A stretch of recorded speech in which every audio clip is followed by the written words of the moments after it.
नमस्कार दोस्तों, number system के इस लेक्चर में आपका बहुत बहुत स्वागत है। दोबारा से इस लेक्चर में जो है वो आगे की चीज़ें पढ़ेंगे और आज का जो टॉपिक रहेगा वो रहेगा फ्रैक्शन या भिन्न। बड़ा ही प्यारा टॉपिक है, बहुत ही मज़ेदार चीज़ है। देखिए फ्रैक्शन जो है वैसे तो आपको मोटा मोटी कई हिस्सा इसका पता भी होगा कि फ्रैक्शन भिन्न क्या होती है, लेकिन कुछ चीज़ें ऐसी भी है जो नई आएगी, जो आपने पहली बार देखेंगे, पहली बार सुनेंगे। और बहुत सारी ऐसी चीज़ें भी बनाई जा सकती है जो पहले कभी किसी ने ना देखी हो ना सुनी हो, क्योंकि इतना गहरा टॉपिक है ये। इस टॉपिक के पास बहुत बहुत गहराई है ना। तो ये समय लेगा, थोड़ा सा समय एक्स्ट्रा लेगा ये। मैं इस पे आपको पहले तो थ्योरी पढ़ाऊंगा, मोटा मोटी जो पूरी कहानी है वो समझाने की कोशिश करूंगा थ्योरी के माध्यम से, और फिर इस पे जुड़े हुए जो सवाल पिछले एग्जाम में या भर्तियों में पूछे गए हैं उनको आपके सामने रखूंगा। ठीक है, चलिए स्टार्ट करते हैं।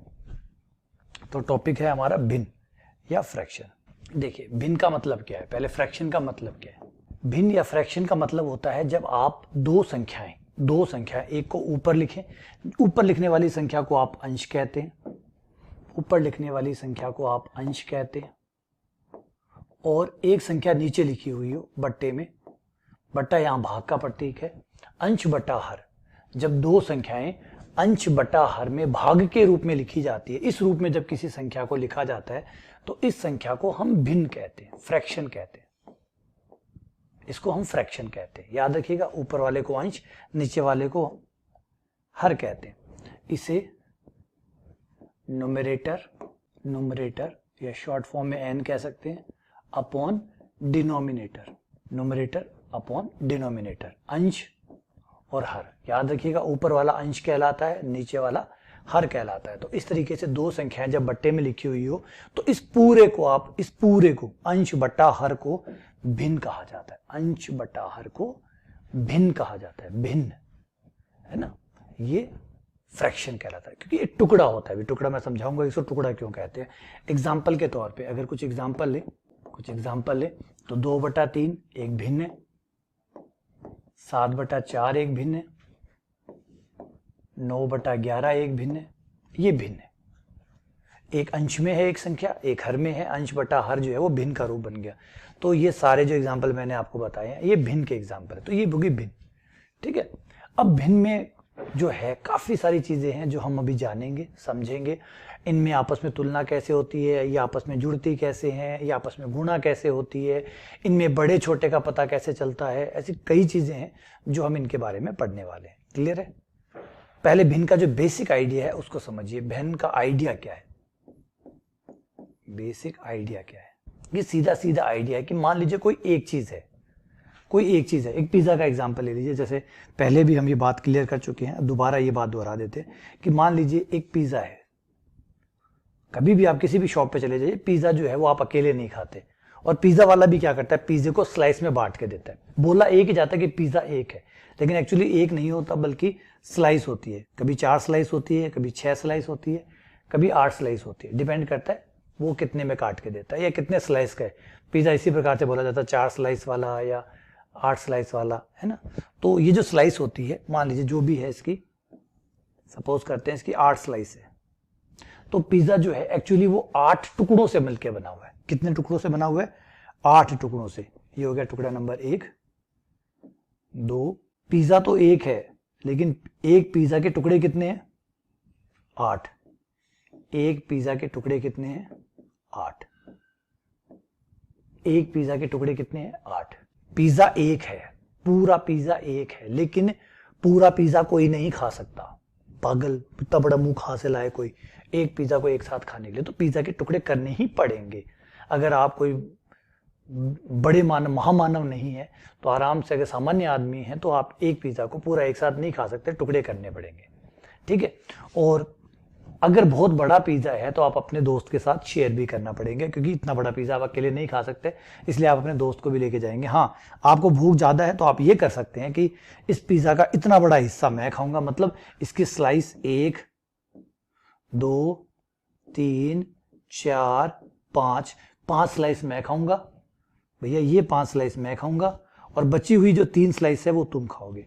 तो अब कोई पूछे कि पिज्जा का कितना हिस्सा तुमने खाया और कितना तुम्हारे दोस्त ने खाया, तो जवाब है कि 8 टुकड़े थे, उसमें से 5 टुकड़े मैंने खाए, यानी 5/8 भाग पिज्जा का 5/8 भाग। स्लाइस में पूछे कितनी स्लाइस खाई, भैया 5 खाई। कितनी स्लाइस खाई, 5 खाई। लेकिन कोई पूछे कि पूरे पिज्जा का कितना हिस्सा आपने खाया, तो वो कहेगा 5/8 भाग। 5/8 भाग मैंने खाया, 5/8 मैंने खाया, टोटल 8 था। समझ गए बात को, बात में पूरा पिज्जा एक इतना बड़ा है। क्लियर करें दोबारा से, कई बार चीजें इतनी बड़ी होती है कि उसको एक साथ कवर करना संभव नहीं होता, तो हम उसके टुकड़े कर लेते हैं। फिर उस टुकड़े में से कौन कितना लेके जा रहा है उसके हिसाब से ये हो जाता है 5/8 भाग। वो होता है, नॉर्मल है। अब 1 किलो सोना है, कौन 1 किलो सोना खरीदेगा? 1 किलो सोना एक साथ कौन खरीदेगा? तो हमने क्या किया, 1 किलो सोने को 100 ग्राम में बांट लिया। पता चला 100 ग्राम भी बड़ा है, 100 ग्राम की कीमत भी बहुत ज्यादा है, तो हमने क्या, वो ठीक है 10-10 ग्राम में बांट लिया। अब सोने की 10-10 ग्राम की टिकड़ियां आती नहीं, छोटी छोटी 10-10 ग्राम की आती, बस समझ जाए। तो क्यों बांटा हमने छोटा छोटा? क्योंकि इतना बड़ा बहुत महंगा हो जाता है। कोई खरीदने वाला अगर जो सुनार है वो 1 किलो की ईंटें लेके बैठ जाए, पहले बात तो वो कहां से लेके ले आए, तो खरीदने कौन आए, है ना। तो जरूरी होता है हम हमारी आवश्यकता के हिसाब से चीजों के टुकड़े करते हैं। जैसे पिज्जा वालों ने टुकड़े कर दिए, और आजकल तो लोग बर्गर के भी टुकड़े करते हैं, क्योंकि बर्गर भी इतना बड़ा होता है कि एक सिंगल आदमी से नहीं खाया जा सकता, तो बर्गर के भी टुकड़े किए जाते हैं। 2 टुकड़े करते हैं, तो पिज्जा के तो होने ही होने हैं। उस पिज्जा में से एक ने 5 खाया, मान लो एक ने 3 नहीं खाया, तो कोई पूछे कि पूरा पिज्जा का कितना भाग तुमने खाया, तो 5/8 भाग मैंने खाया, और 3/8 भाग जो है वो मेरे दोस्त ने खाया। इतना भाग मैंने खाया, इतना भाग, ये होता है भिन्न का मतलब। तो कोई भी भिन्न का मतलब, जैसे 9/11 का मतलब हुआ कि पूरा एक था, उसके 11 टुकड़े किए गए, उस 11 में से 9 टुकड़े इसने अपने पास रख लिए, तो कितना हिस्सा हुआ इसका, 11 में से 9 हिस्से इसके हुए, यानी 9/11। और ये अब आप कहोगे सर ये टुकड़े क्यों किए जाते हैं? इसलिए किए जाते हैं बेटा कि कई बार संपत्ति है, जैसे बूढ़े बुजुर्ग कोई गुजर जाता है तो अपने बच्चों में संपत्ति बांटता है, तो ऐसे ही बांटता है, संपत्ति ऐसे ही बांटता है। मान लीजिए किसी के पास 10 बीघा खेत है, ठीक है, अगर बराबर बांट के जाए और 3 बच्चे हैं, 3 बच्चों में वो बांटना चाहता है, तो 10 के कितने हिस्से हो जाएंगे, 10/3। 10/3 होगा नहीं होगा? तो ये बट्टे में आएगा नहीं आएगा?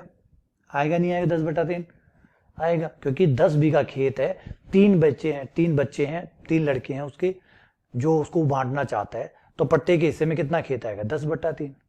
तो बट्टे जो है ऑटोमेटिकली जनरेट हो जाते हैं। जब बंटवारे की बात आती है, फ्रैक्शन कब अस्तित्व में आता है, जब बंटवारे की बात होती है। जब बंटवारे की बात करते हैं, 3 दोस्त खाना खाने गए, 3 दोस्त खाना खाने गए, बिल आया मान लीजिए 1000 रुपए, 3 दोस्त खाना खाने गए, बिल आया 1000 रुपए। अब एक जने को कितना बिल देना पड़ेगा, तो आप कहेंगे 1000/3, 1000/3 आ गया। तो ये अपने आप ही जब बांटने की बात आती है, तो बांटने का मतलब ही भिन्न होता है, और भिन्न आ जाती है। आगे क्लियर, समझ आएगी बात? चलिए भिन्न में और आगे बढ़ते हैं। भिन्न के प्रकार, भिन्न के प्रकार, types of fraction, types of fraction, भिन्न के प्रकार, टाइप्स ऑफ फ्रैक्शन। सबसे पहला प्रकार होता है इसमें इकाई भिन्न। इकाई भिन्न, इकाई भिन्न क्या होती है? इकाई का मतलब होता है एक।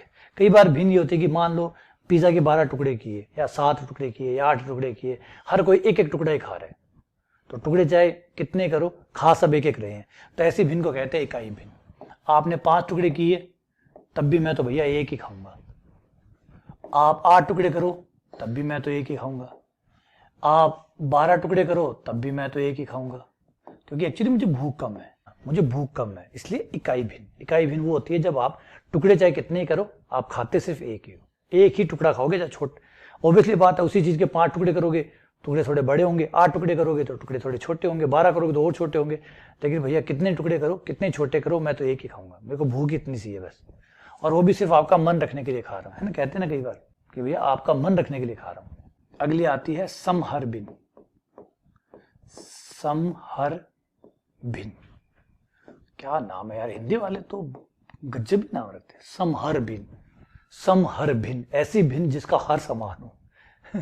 इसको कह सकते हो सम अंश भिन्न, और वो भी इकाई बराबर भी है ना। समहर भिन्न, जिसका हर समान हो, हर समान हो। जैसे 3/2, नीचे नीचे पे गौर करिएगा, दुनिया बदल जाएगी लेकिन नीचे वाला नहीं बदलेगा।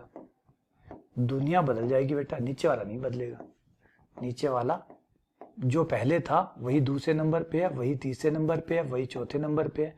तो इनको कहते हैं समहर भिन्न। सम मतलब समान, हर मतलब हर। जिस भिन्न का हर समान हो, सभी भिन्न पे हर एक जैसा हो, समहर भिन्न कहलाता है। तो फिर जब समहर हो गया तो विषम हर भी हो जाएगा। जब समहर हो गया तो फिर विषम हर होने में क्या दिक्कत है? ना सर कोई दिक्कत नहीं। विषम हर भिन्न, विषम हर भिन्न, ऐसी भिन्न जिनका हर विषम हो। 2/3, 5/7, ये लो भैया विषम हर भिन्न, विषम हर भिन्न। अब आप कहोगे सर हमें तो वो भी बना, फिर सम अंश भिन्न भी बनाना है। बना लो भाई, लो भाई बना लो। सम अंश भिन्न जिनके अंश समान हो। 5/2, 5/3, 5/4, इन सब के अंश जो है वो समान है। तो सम अंश हो गया तो विषम अंश भी होगा। हाँ जी सर होगा।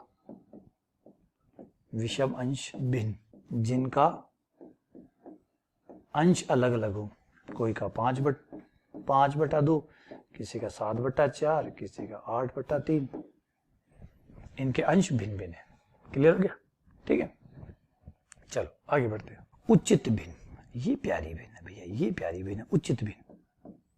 इस वर्ड पे गौर करिएगा, सुंदर वर्ड है उचित भिन्न। उचित क्यों कहा गया? Proper fraction. ये प्रॉपर क्या है? ध्यान दीजिएगा, यही कमाल है। ये तो ऊपर तो बकवास चल रहा था। प्रॉपर फ्रैक्शन, कायदा क्या कहता है?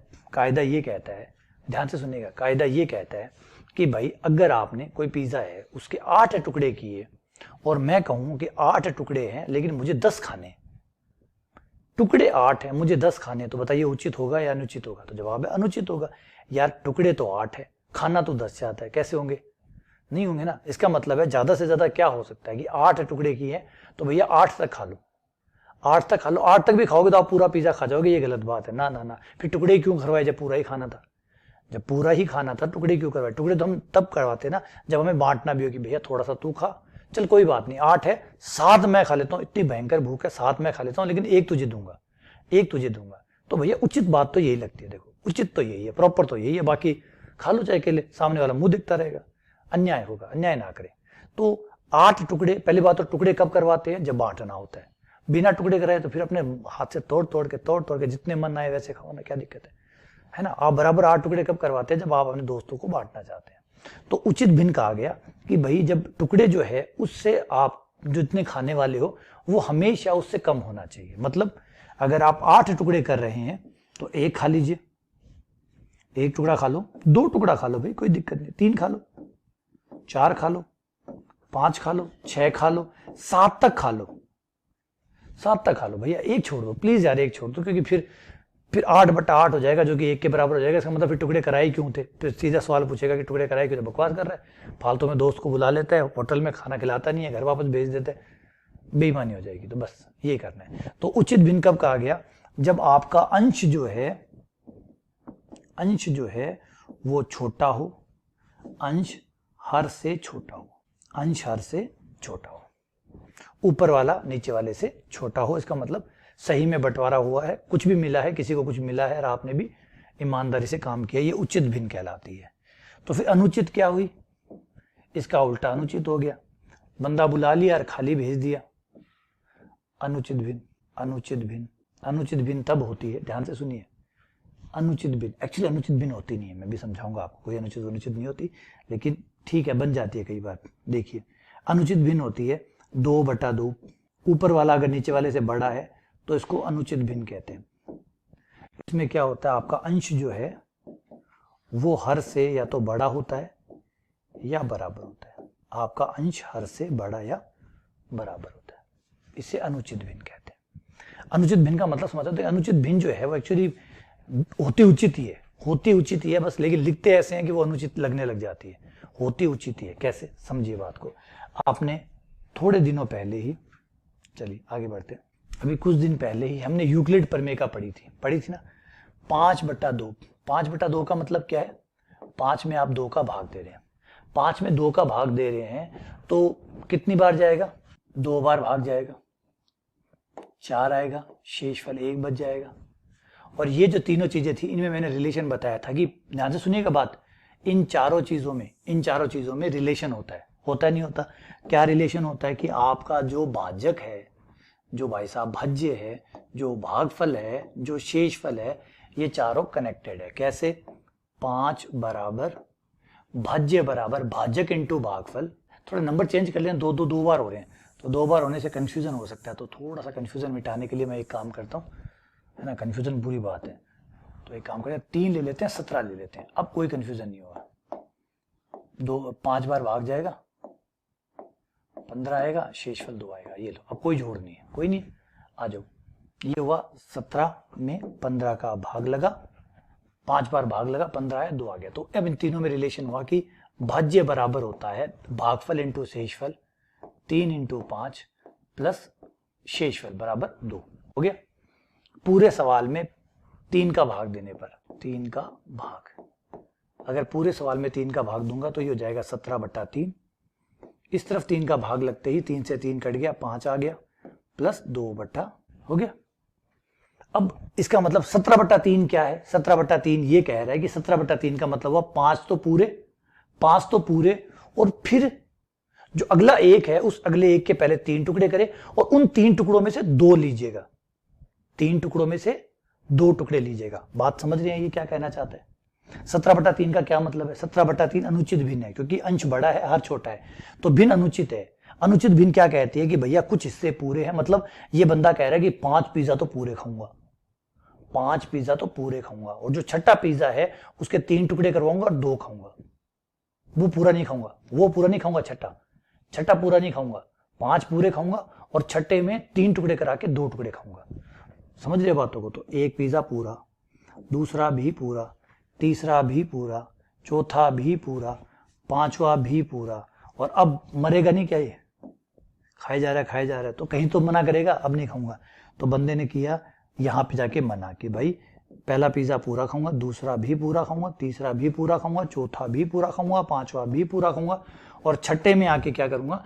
3 टुकड़े करवाऊंगा, छठे में आके पिज्जा के 3 टुकड़े कराऊंगा और इन 3 टुकड़ों में से 2 टुकड़े खाऊंगा और 1 छोड़ दूंगा। ये 2 टुकड़े जो है ये खाएगा और इसको छोड़ देगा। ये इतना हुआ। 17/3 क्या है? इतना है। 17/3 क्या हुआ कि 5 पूरे पिज्जा प्लस छठे पिज्जा में से, छठा पिज्जा पूरा नहीं खा रहा भैया, बड़ा ईमानदार बच्चे, पूरे नहीं खा रहा, छठा पिज्जा में से 3 टुकड़े करवाएगा, फिर 2 टुकड़े खाएगा।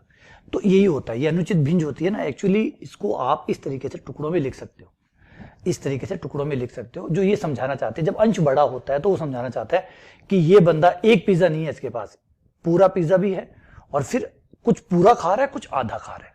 समझ रहे? जैसे 3/2 हुआ, तो 3/2 भी आपका ऐसे ही है। 3/2 का मतलब है 1 प्लस आधा, 1 प्लस आधा, इसका मतलब 1 पूरा खाऊंगा और 1 आधा खाऊंगा। समझ गए? तो अनुचित भिन्न का मतलब समझ गए? अनुचित भिन्न का मतलब है कि अब पूरा भी शामिल है इसके अंदर, है ना। जब उचित भिन्न होती है, जैसे 2/5 उचित है, इसका मतलब एक ही पिज्जा पूरा नहीं खा रहे, वो एक ही पिज्जा के 5 टुकड़े करा के उसमें से 2 खा रहे हैं। और जब अनुचित भिन्न होती है तो इसका मतलब है पूरा भी खाएगा प्लस थोड़ा बहुत बचा हुआ आधा अधूरा भी खाएगा। और जब दोनों बराबर हो जाए तो जैसे 4/4, 4/4 कितना हो गया? 1, तो यानी 1 खाएगा और वो भी पूरा खाएगा, बात खत्म। 1 खाएगा वो भी पूरा खाएगा। तो उचित भिन्न जब होती है, जब उचित भिन्न होती है, इसका मतलब एक ही पिज्जा खाना मुश्किल हो रहा है। उचित भिन्न होने का मतलब एक पिज्जा खाना ही मुश्किल हो रहा है। अनुचित भिन्न होने का मतलब है या तो पूरा एक पिज्जा खाएगा या फिर पूरे पिज्जे कुछ 1, 2, 3 कुछ पूरा पिज्जा खाएगा प्लस थोड़ा बहुत बचा हुआ आधा अधूरा पिज्जा जो है, जो टुकड़े करके और खाएगा, यानी हल्की सी भूख उसकी रह जाएगी, पूरी तरीके से नहीं शांत होगी, थोड़ा सा खाना और पड़ेगा। तो ये है अनुचित भिन्न उचित भिन्न का हिसाब किताब। आगे समझ में? चलो आगे बढ़ते हैं। अगला समतुल्य भिन्न। भिन्नों में क्या, लिखने के कई तरीके होते हैं और वो लिखने के जो तरीके हैं वो परेशान करते हैं। समतुल्य भिन्न इसीलिए कहा गया भैया एक ही बात है, कंफ्यूज मत होइएगा। समतुल्य भिन्न, समतुल्य भिन्न जिनको लिखने में तो वो अलग अलग हो लेकिन हो बराबर, दिखने में वो आपको अलग अलग आएगी, मतभेद पैदा करेगी, लेकिन हमें बंटना नहीं है, एक साथ रहना है। जैसे 1/2 एग्जैक्टली उतना ही है जितना 2/4 है, उतना ही है जितना 3/6 है, उतना ही है जितना 4/8 है, उतना ही है जितना 5/10 है, एंड सो ऑन। ये सब दिखने में अलग अलग हैं लेकिन सब एक ही चीज है, सब एक ही चीज है। 1/2 और 2/4, 3/6, 4/8, 5/10, यानी एक भिन्न को लिखने के कई तरीके हो सकते हैं। एक ही भिन्न को लिखने के एक से ज्यादा तरीके संभव हैं। ये आपको दिख रहा होगा। 1/2 को लिखने के कई तरीके, 1/2 को 2/4 भी लिख सकते हैं, 3/6 भी लिख सकते हैं, 4/8 भी लिख सकते हैं, 5/10 भी लिख सकते हैं, डैश डैश कई तरीकों से हम लिख सकते हैं। क्लियर हो गया ये बात? यहां तक ठीक है? चलो आगे बढ़ते हैं। अब बड़ा खेल खेलने चलते हैं। यहां तक तो हम खेल लिए, मजा भी आ गया।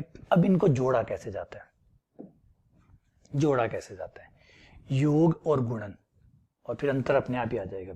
भिन्नों का योग, भिन्नों का योग के लिए कहा जाता है, अगर मान लीजिए एक भिन्न a/b है प्लस उसमें c/d को जोड़ा जाए तो यह बराबर होता है। आपको करना क्या होगा, ध्यान दीजिएगा, करना ये होगा कि जो आपका a है उससे आप d को गुणा करिए, क्रॉस गुणा करिए, AD BC है ना, एक तरह से आप देख रहे हैं क्रॉस गुणा करनी है आपको, बटा नीचे वालों की गुणा। ये ऐसे काम करेगा, क्रॉस गुणा करनी है, क्रॉस गुणा करके जोड़ना है दोनों को, फिर बटा नीचे वालों का गुणनफल करना है। इस तरीके से आपको जोड़ना है। हाँ, और भी तरीके चलते हैं मार्केट में, और भी तरीके हैं जिनकी बात करेंगे। पहला तरीका तो ये है, पहले इसको समझ लेते हैं, इसको एक एग्जांपल से समझ लेते हैं, फिर मार्केट के जो अन्य तरीके चल रहे हैं उन पे बात करते हैं। और आप जिस तरीके को इस्तेमाल कर रहे हैं वो यही होता है ज्यादातर। आप कहेंगे सर हमने लघुत्तम वाला पढ़ा है, चलिए वो लघुत्तम वाला भी समझा दूंगा कि वो क्या है। 2/3 है और 4/5 है, इनको आपको जोड़ना है।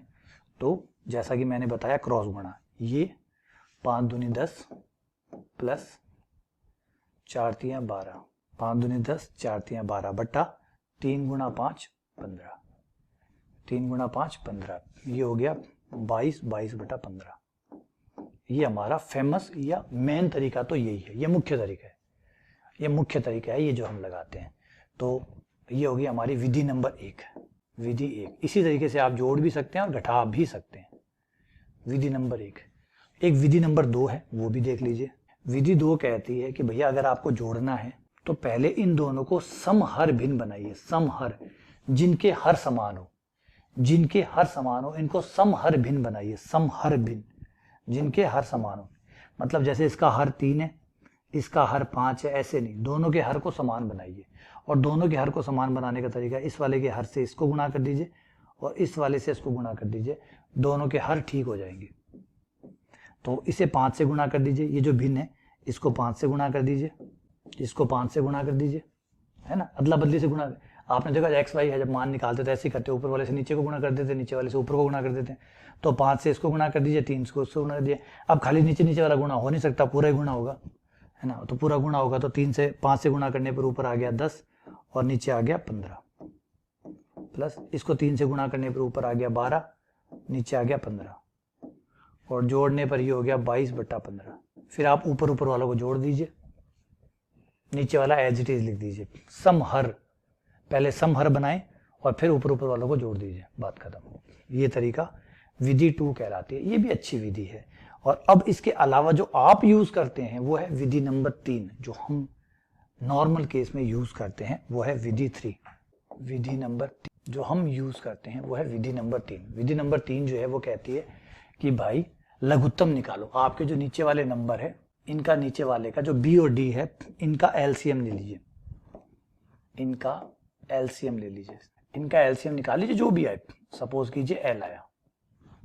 फिर एलसीएम निकालकर आपके सवाल को एलसीएम से गुणा कर दीजिए, आपके सवाल को एलसीएम से गुणा कर दीजिए और एलसीएम का भाग दे दीजिए, एल से गुणा एल का भाग, एल से गुणा और एल का भाग। नीचे वालों का लघुत्तम निकाल लीजिए और लघुत्तम से गुणा और लघुत्तम का भाग दे दीजिए। अब जैसे आपका लघुत्तम अंदर जाएगा, आपका लघुत्तम अंदर जाएगा, ये b जो है ये लघुत्तम को काटेगा। किस पहाड़े पे काटेगा वो एक अलग बात है, लेकिन काटेगा, क्योंकि लघुत्तम b और d का तो लघुत्तम है। लघुत्तम कौन होता है? लघुत्तम कौन होता है? लघुत्तम वो संख्या होती है जिसको दोनों नंबर काटते हैं। तो b भी l को काटेगा, d भी l को काटेगा, चाहे कितने पे भी काटेगा। मान लीजिए l को b ने काटा, m आया, हो गया m में। फिर एल अंदर गया डी से हुआ तो डी भी काटेगा क्योंकि लघुत्तम है उनका, लघुत्तम हमेशा कटता है। तो डी से एल कटेगा तो मान लीजिए एन बार कटा, तो फिर इसको करके ये आपका आंसर आ गया। ये आप करते हैं, बस आप जो एल लिखते हैं ना लघुत्तम वो नीचे लिखते हैं यहाँ पे, वो तो कोई दिक्कत नहीं है, वो तो समय के साथ है ना, वो जो नियम है वो बदलते चले जाते हैं। अब शायद आज आपको समझ में भी आया होगा पहली बार कि नीचे आप एल क्यों लिखते हैं। लघुत्तम है ना, लघुत्तम आप कहते हैं नीचे लघुत्तम लिखे, बट्टे का चिन्ह लगाया, नीचे लघुत्तम लिखते हैं, वो लघुत्तम वैसा नहीं होता, वो एक्चुअली होता ही है जो भी मैंने लिखा है ना, ये होता है। लेकिन वो समय के साथ साथ सरल करने के लिए कौन इतना बड़ा करे, सीधा लघुत्तम नीचे लिख दो ना, बात तो एक ही है। बोला हाँ। फिर वो यहाँ आप क्या करते थे कि देखो उसमें बिल्कुल वही होता है, लघुत्तम एल जो है, एल जो लघुत्तम आता है उसमें बी का भाग देते हैं, फिर जो आता है उससे ए को गुणा करते हैं। तो यही होता है, एल को एल में बी का भाग दिया, जो आएगा उसको ए से गुणा कर देंगे, एल में डी का भाग देंगे, जो आएगा उसको सी से गुणा कर देंगे, होता वही है, ऐसे ही चलता है। तो 5/6 प्लस 4/9 ऐसे जोड़ते हैं आप, याद कीजिए, होता यही है। एग्जाम्पल ले लो, 6 और 9 का लघुत्तम आ गया 18, तो 18 से गुणा और 18 का भाग, 5/6 ब्रैकेट खोला, 18 अंदर गया तो 18 से 6 कट गया, ऊपर वाले 18 को अंदर जाने दीजिए, 18 से 6 कट गया 3 आ गया, 18 से 6 कट गया 3, 3 पंजे 15, 18 से 9 कट गया 2 आ गया, 8 आ गया, 18 5 23, 23/18, ये हो गया जोड़। तो ये तरीका है, और ये जोड़ और अंतर का भी तरीका है, सेम अंतर भी इसी प्रकार से आ जाएगा, अंतर भी इसी तरीके से आ जाएगा। बात कर, अब आ जाते हैं गुणा पर कि गुणा कैसे होता है। भिन्नों की गुणा, गुणा सबसे आसान है। भिन्नों की गुणा, भिन्नों की गुणा होते हैं, भिन्नों की गुणा जाने, भिन्नों की गुणा a/b को c/d से गुणा कर रहे हैं आप, तो ये आ गया आपका ac, ये हो गया ऊपर वाले गुणा, नीचे वाले गुणा। इस तरीके से गुणा काम करती है, और भाग भी ऐसे ही काम करते हैं। लेकिन भाग में थोड़ा सा ध्यान रखिएगा बेटा, थोड़ा सा ध्यान दीजिएगा, ये जो मेन बट्टा है ना, इसका थोड़ा सा चिन्ह, ये जो भाग है ना, मेन भाग जो है उसका चिन्ह थोड़ा सा बड़ा लगाइए, थोड़ा सा बड़ा लगाइए ताकि पहचान में आ जाए। इस बट्टे को थोड़ा बड़ा लगाइएगा ताकि पता चले कि मेन छत ये है ना। ऐसे तो हम हमारे कमरे के अंदर जो है अलमारियाँ भी बनाते हैं, अलमारियों में भी पार्टीशन आते हैं, लेकिन वो पार्टीशन इतने बड़े थोड़ी होते जितनी छत बड़ी होती है। छत बड़ी करते हैं, छत क्या करती है आपके ग्राउंड फ्लोर को और फर्स्ट फ्लोर को अलग अलग करती है ना। फिर उसके अंदर आप फर्नीचर बनाते हैं, छोटे छोटे पार्टीशन देते हैं, वो देते रहिए। तो मेन छत जो है ना वो मत भूल जाइएगा, छत थोड़ी बड़ी करिएगा, है ना, क्योंकि छत के ऊपर ही कमरे बनेंगे, तो छत को थोड़ा बड़ा रखिएगा ताकि पता चल जाए कि छत कौन सी है। वरना क्या होगा कि छोटे छोटे ये जो पार्टीशन है ये छत जैसे लगने लग जाएंगे, इसलिए छत थोड़ी बड़ी बनाइएगा। नॉर्मली बच्चे जो है वो छत छोटी बनाते हैं, फिर क्या होगा, ये पलट जाएंगे AD, ठीक है। ये आपका गुणा जैसा ही है, भाग भी गुणा जैसा, ये पलट कर नीचे वाला जो है उसको पलट कर गुणा करना भाग कहलाता है। पलट करना, क्योंकि भाग का मतलब ही पलटना होता है, और भाग गुणा का उल्टा है तो गुणा का ही है, तो गुणा का उल्टा क्या हुआ, पलटो फिर गुणा कर दो। तो ये इस तरीके से काम करेगा, है ना। चलो आगे बढ़ते हैं। बड़े छोटे की पहचान, बड़ी भिन्न छोटी भिन्न, बड़ा है कौन है, छोटा कौन है, बड़ी छोटी भिन्न, कौन सी भिन्न बड़ी है। एक बार तो आप कोई जजमेंट पे ना पहुंचे, कौन बड़ी है कौन छोटी है, दोनों को लिख ले, बीच में या शब्द का इस्तेमाल कर ले सरलता के लिए। ये कोई किसी को ना तो ये बड़ा बोलेगा ना किसी को छोटा बोलेगा, हो गया। ऐसे लिखने के बाद में क्रॉस गुणा कर ले, ऐसा लिखने के बाद क्रॉस गुणा कर ले, तो इस तरफ आ जाएगा AD, बीच में या लिखें, इस तरफ आ जाएगा BC, आ गया। अब देखें दोनों साइड में से कौन बड़ा है, दोनों साइड में से कौन बड़ा है, ये वाला बड़ा है या ये वाला बड़ा है। अब तो आप कंपेयर कर पाएंगे कि ये बड़ा है या ये बड़ा है, तो जो भी बड़ा है, अब या को हटाने का टाइम आ गया। अगर ये बड़ा है तो इधर मुंह कर दीजिए, ये बड़ा है तो इधर मुंह कर दीजिए, बराबर है तो बराबर लगा दीजिए, कुछ तो होगा, ठीक है। आ जाओ एग्जाम्पल लेते हैं, 2/3 और 3/4 का। बीच में एक बार बिना किसी निर्णय पे आए हुए या शब्द लगा दें ताकि किसी को कोई परेशानी ना हो, लगा दिया। अब क्रॉस गुणा करें, या 8 या 9 में से कौन बड़ा है, तो जवाब है ये वाला बड़ा है, 9 बड़ा है, 9 बड़ा है यानी बढ़ेगा, चिन्ह इधर आएगा, इधर मुंह होगा, ये बड़ा होगा, तो 2/3 छोटा, ये नतीजा निकल गया। दूसरा तरीका कई गणितज्ञ कहते हैं भैया सॉल्व कर लो, झंझट ही खत्म है, भाग दे दो ना, क्यों लफड़ा है, 2 में 3 का भाग देंगे तो 0.666 आ जाएगा। और 3 में 4 का भाग दे तो 0.75 आ जाएगा, और खुद तुलना कर लो कि कौन बड़ा है, तो जवाब है 0.75 बड़ा होगा। तो इस तरीके से भी आप कर सकते हैं सीधा भाग देकर, और सीधा भाग देकर नहीं करना चाहते तो क्रॉस गुणा करके चेक कर लीजिए, ये भी तरीका है। एक शॉर्ट ट्रिक जरूर है वहाँ पे, इसके बारे में थोड़ा सा डिस्कस जरूर करेंगे। एक शॉर्ट ट्रिक लिख लीजिए, कमाल की है, कई बार सवालों में बहुत बढ़िया काम करती है। एक खास तौर पे सवाल आते हैं, वो ध्यान रखिएगा, अगर ऊपर वाले और नीचे वालों के बीच का गैप हमेशा बराबर होता है, अगर बराबर हो जैसे 3/5, ऊपर और नीचे वाले के बीच का गैप है 2, फिर मान लीजिए आ गया 4/6, फिर मान लीजिए आ गया 8/10, और फिर मान लीजिए आ गया 11/13, और फिर आ गया 17/19। अब इनमें नंबर तो अलग अलग है, नंबर तो अलग अलग हैं, लेकिन गैप देखिए, सब में गैप बराबर है। अगर ऊपर वाले में से नीचे वाले को घटाऊं तो सब में गैप बराबर आ रहा है, सब में गैप बराबर आ रहा है। इस केस में क्या होता है, जब ऊपर अंश और हर के बीच का गैप बराबर हो प्रत्येक भिन्न के अंदर, तो आप बड़े ही आराम से बता सकते हैं कि सबसे छोटा कौन है, उससे बड़ा कौन है, उससे बड़ा कौन है। तो आपका जो नंबर है ऊपर वाला नंबर जिसका छोटा है उसका आंसर भी छोटा आएगा, जिसका ऊपर वाला छोटा है उसका आंसर भी छोटा है, जो का ऊपर वाला बड़ा है उसका आंसर भी बड़ा है। यानी 3/5 छोटा होगा आंसर में, उससे बड़ा होगा 4/6, उससे बड़ा होगा 8/10, उससे बड़ा होगा 11/13, और उससे बड़ा होगा 17/19। ये बहुत ही आसान शॉर्ट ट्रिक है, और कई बार सवालों पे लगेगी, मैं आगे आपको दिखाऊंगा भी। ये खास बात है, बड़ी अच्छी चीज है ये, कि जब अंतर बराबर हो, रिपीट कर रहा हूं, अंतर बराबर ना हुआ तो ये काम नहीं करेगा। अंतर बराबर होना चाहिए, ऊपर वाले और नीचे वाले का जो डिफरेंस है वो हर बार बराबर आना चाहिए। अगर हर बार बराबर आ रहा है तो फिर जो छोटा है उसका आंसर भी छोटा, जिस आंसर का अंश जो है, जिसका अंश छोटा है उसका आंसर भी छोटा है, ओवरऑल भी वो छोटा ही आएगा। लेकिन कब?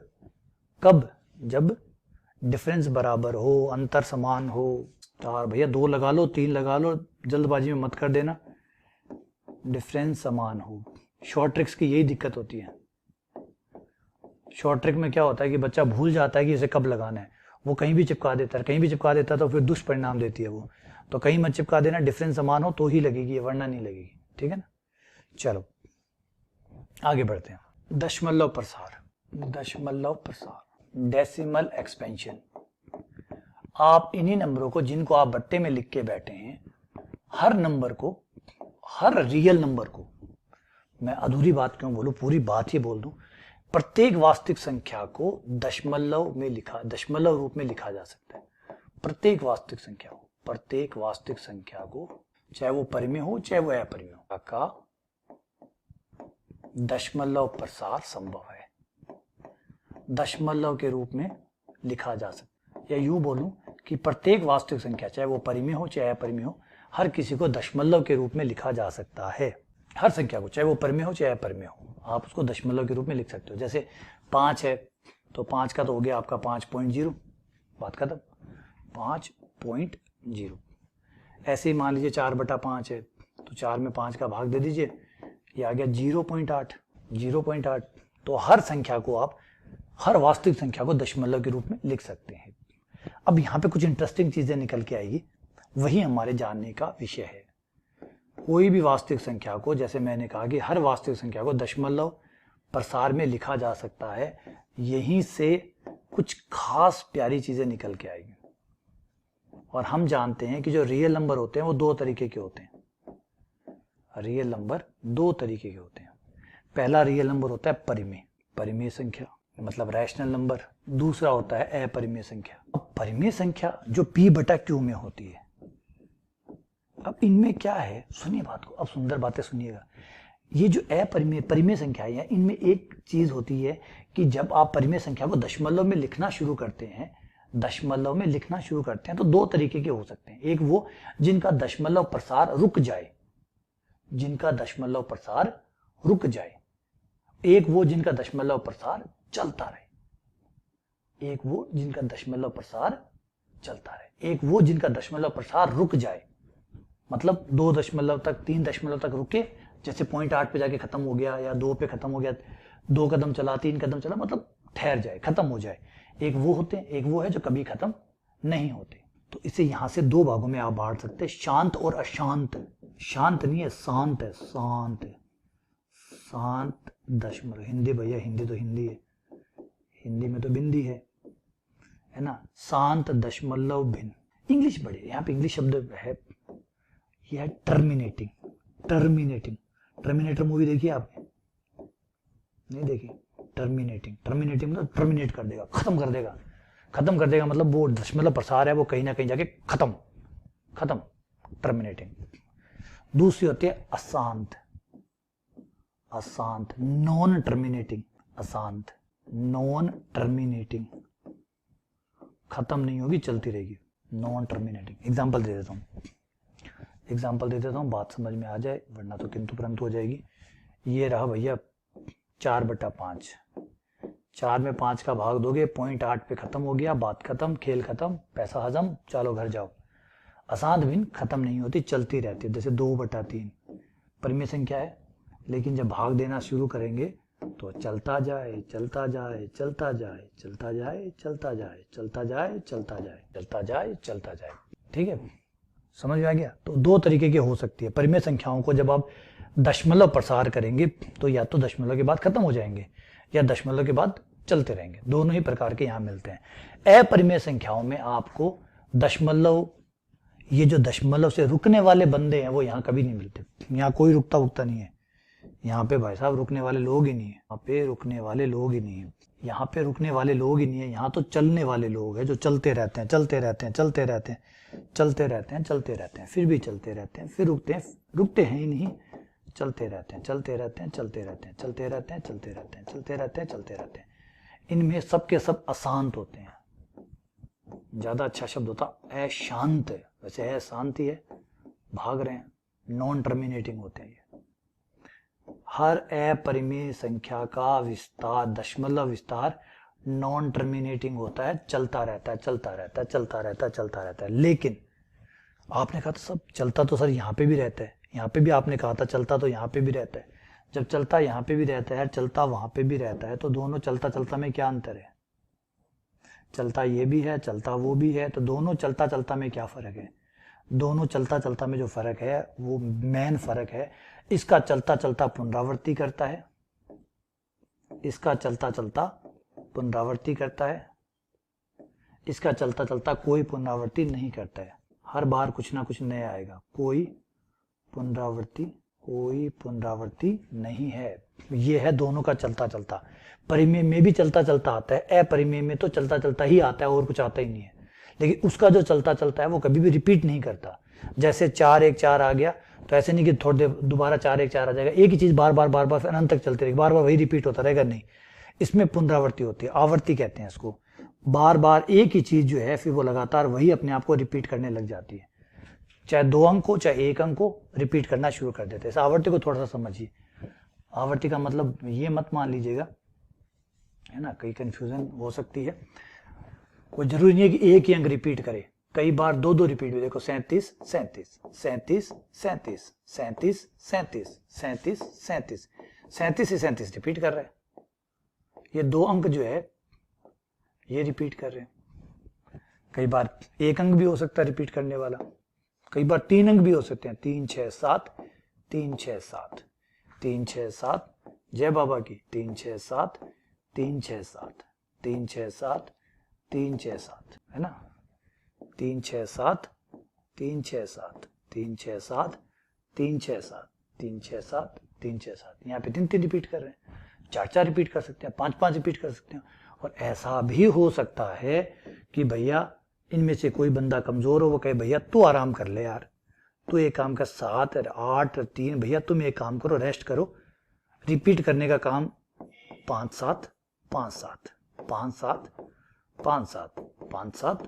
अब देखा आपको, कुछ बंदे जो है वो रेस्ट कर रहे हैं, रिपीट कौन कर रहा है? 5 7 5 7 5 7। तो हो सकता है दशमलव के बाद में जब दशमलव खुले, है ना, जब दशमलव खुले तो कुछ बिंदु विश्राम करे कि भैया हम नहीं करेंगे रिपीट, हमारी क्षमता नहीं है, तुम जाओ बेटा।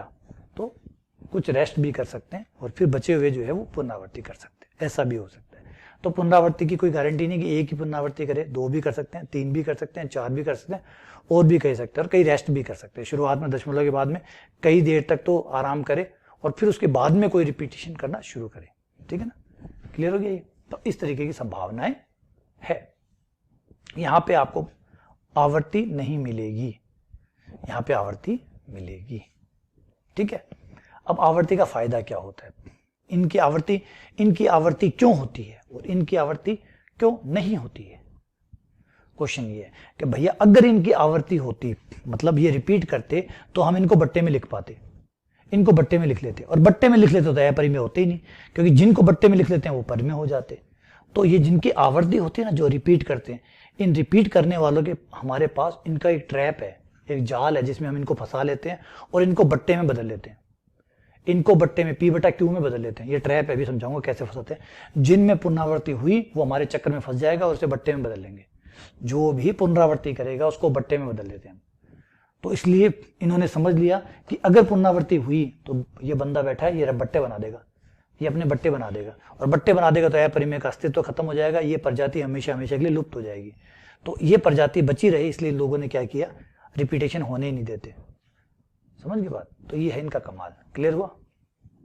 अच्छा, नॉन टर्मिनेटिंग होते हैं ये, इनको पता है अगर हम नॉन टर्मिनेटिंग ना हुए, मतलब चलते नहीं रहे, तो भी ये बंदा बट्टे में बदल देगा। मान लीजिए, सपोज कीजिए ये 2 दशमलव या 3 दशमलव के बाद खत्म हो जाता, यहां मान लीजिए खत्म हो गया, खत्म होते ही बट्टे बना देता आपका, खत्म होते ही देखो खत्म हुआ, ये लो बट्टा बन गया, हटा भैया दशमलव, ये ले बट्टे 100, ये बन गया 141/100, बन गया बट्टे का नंबर, बन गया।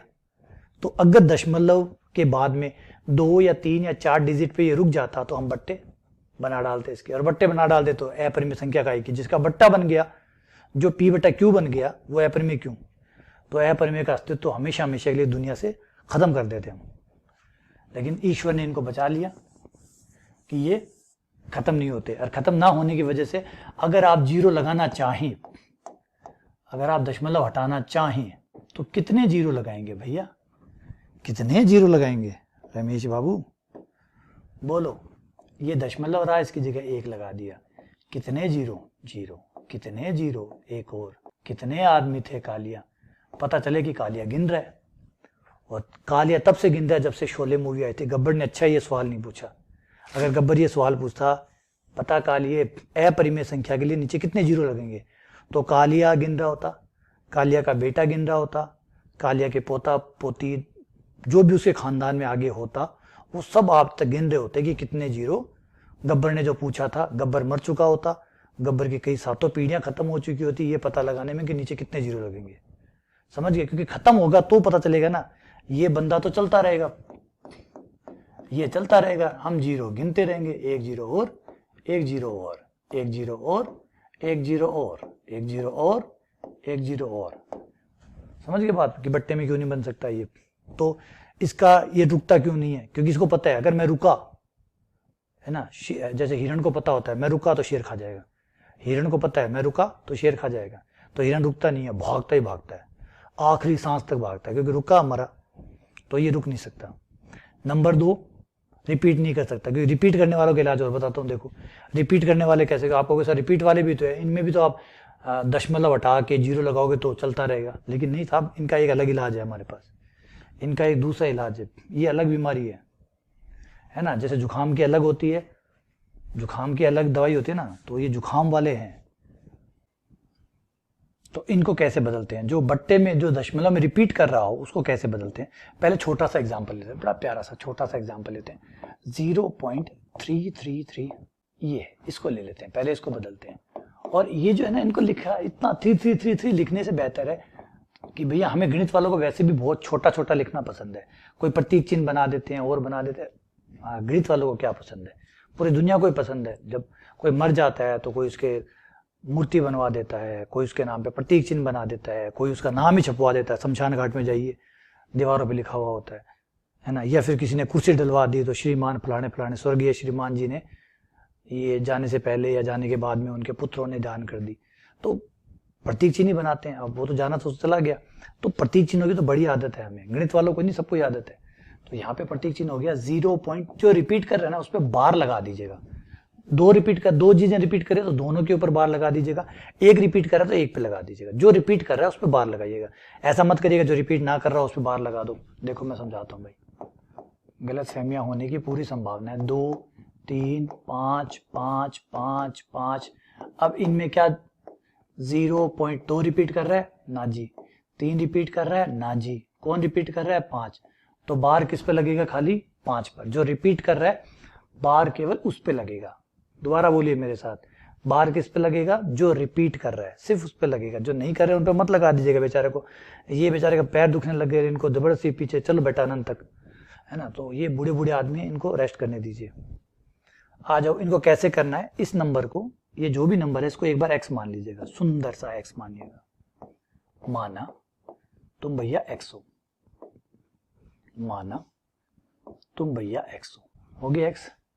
अब आपको क्या करना है, ध्यान दीजिएगा और समझिएगा भी।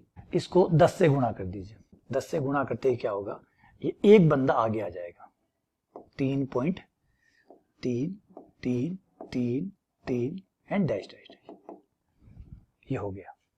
अब क्या करिए, इसे इक्वेशन 1 और 2 नाम दे दीजिए और घटा दीजिए।